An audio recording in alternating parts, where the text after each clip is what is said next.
নমস্কার বন্ধুরা, welcome to my channel রসিক ভোজ। আজ আমি আপনাদের সাথে পারফেক্ট ঘরে তৈরি আমসত্ত্বের রেসিপি শেয়ার করব।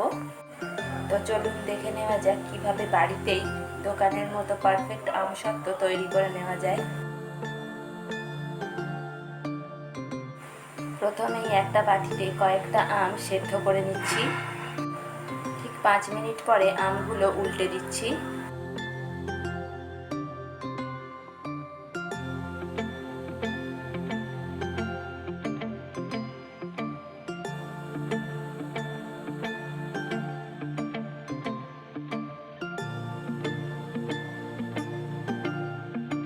ঠিক 10 মিনিট পরে আমগুলো নামিয়ে ঠান্ডা করে নিচ্ছি।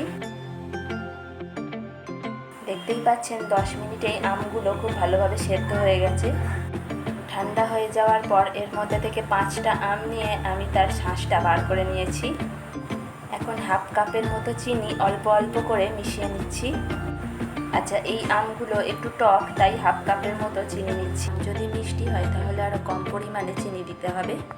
প্রথমে আমি হাত ভালো করে ধুয়ে নিয়ে হাত দিয়ে মেশানোর চেষ্টা করেছিলাম, কিন্তু এরপরে একটা হ্যান্ড উইস্ক দিয়ে খুব ভালোভাবে মিশিয়ে নিচ্ছি।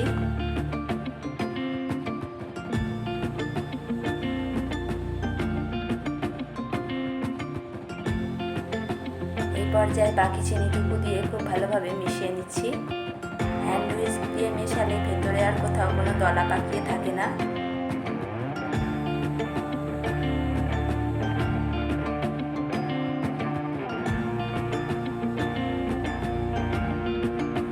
চিনিটা খুব ভালোভাবে গলে যাওয়ার পর দিয়ে দিচ্ছি 1/4 চা চামচ নুন, কারণ যে কোনো মিষ্টি খাবারে সামান্য পরিমাণে নুন না দিলে স্বাদ হয় না। এখন নুনটা খুব ভালোভাবে মিশিয়ে নিয়ে আমসত্ত্বটা সেট করে নেব।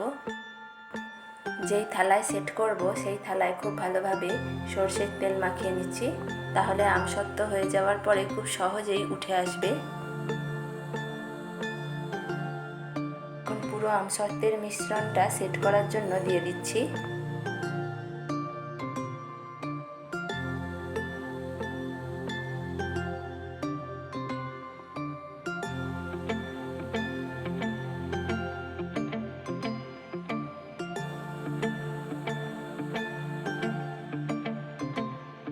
এখন থালাটা খুব ভালোভাবে ট্যাপ করে নিচ্ছি, যাতে আমসত্ত্বের মিশ্রণটা চারিদিকে খুব ভালোভাবে ছড়িয়ে যায় এবং সব দিকটা সমান হয়। এখন এই আমসত্ত্ব রোদে রেখে দিচ্ছি। 2 দিনের মধ্যে আমসত্ত্ব কিন্তু একদম রেডি হয়ে গেছে। এখন যেহেতু গরম বেশি, তাই এর থেকে বেশি রোদে রাখার কোনো প্রয়োজন নেই। এখন এই আমসত্ত্ব সমান করে কেটে নিচ্ছি।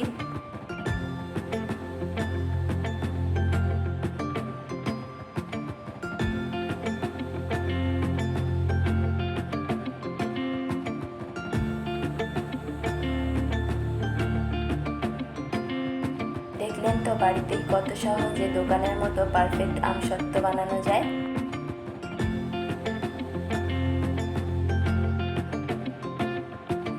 আমি আপনাদের একটু কেটে দেখিয়েও দিচ্ছি এই আমসত্ত্ব কতটা পারফেক্ট হয়েছে। এই আমসত্ত্বের ভিডিও কেমন লাগলো অবশ্যই আমাকে কমেন্ট করে জানাবেন।